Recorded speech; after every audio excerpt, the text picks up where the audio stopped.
1వ తారీఖు నుంచి ఈ నెల 1వ తారీఖు నుంచి నిన్నటి వరకు ట్రీట్మెంట్ అయింది. పాప పొద్దున ఎక్స్పైర్ అయింది, చనిపోయింది. 3-4 గంటలు అవుతుంది.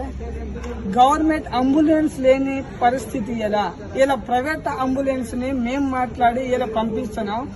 ఎటు నగరం నుంచి 100 కిలోమీటర్ దూరం నుంచి వస్తే అంబులెన్స్ ఇలా శవాన్ని తీసుకుపోవడానికి అంబులెన్స్ లేని సిచ్యువేషన్ అంటే మన పరిస్థితి ఎలా ఉన్నది చూడండి. స్వాతంత్రం వచ్చి 75 సంవత్సరాలు అయినా కూడా ఇంకా ఈ స్థితి ఇంకా మనం జీవిస్తున్నామని అంటే దీనికి కారణం ఎవరు? మనల్ని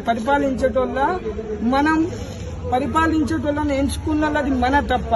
ఇలా కొంతమంది ఇలా రాజకీయ నాయకులను వీళ్ళు ఫోన్ చేస్తే చెప్పిండ్రట వాళ్ళకు రాబోయే కాలంలో సమాధానం చెప్తాం, 1 గంట తర్వాత ఫోన్ చేయండి, మేము వెహికల్ పంపిస్తాం, లేకపోతే మీరు వాట్సాప్ చేయండి, లేకపోతే ఏదైనా పంపించండి, 1 గంట తర్వాత చేస్తా అని సెల్లు స్విచ్ ఆఫ్ చేసుకున్న రాజకీయ నాయకులు ములుగు నుంచి ఇలా చేసిందట. ఇది ఎంతవరకు రైట్ అండి?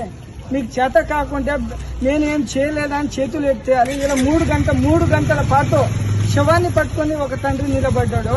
సిగ్గుండాలి. ఎలక్షన్ అప్పుడేనా గుర్తు వస్తాడు వీళ్ళు? ఇటువంటి టైంలో గుర్తు రారా మీకు? ఎలక్షన్ అప్పుడైతే ఇలా 5,000 అంబులెన్స్ అవుతాను కదా, 10,000 అయినా ఇచ్చి రెడీ ఉండేటోళ్ళు. ఎందుకంటే ఓటు కావాలి. కానీ ఇప్పుడు ఎలక్షన్